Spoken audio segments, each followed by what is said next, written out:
North Korea's envoy to the United Nations says the regime will bolster its self-defense, likely meaning its nuclear weapons, insisting that the Korean peninsula has been driven closer to a nuclear war as he pointed fingers at the South and the U.S.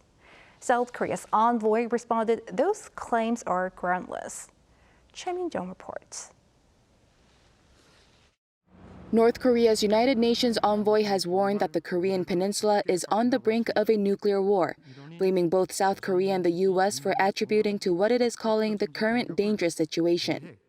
Speaking on the last day of the UN General Assembly in New York on Tuesday, North Korea's ambassador to the UN, Kim Sung, underlined the dire situation on the Korean peninsula. The year 2023 has been an extremely dangerous year, so much so that the military security situation in and around the Korean peninsula was driven closer to the brink of a nuclear war.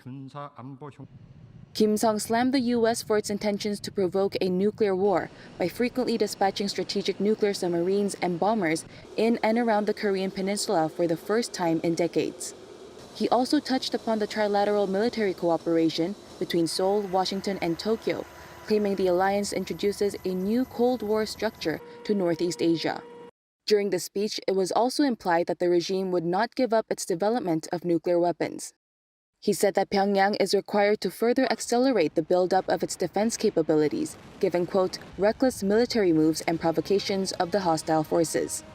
In response, South Korea's deputy permanent representative to the UN, Kim Sang-jin, slammed the North's ambassador for making groundless, illogical, and absurd allegations.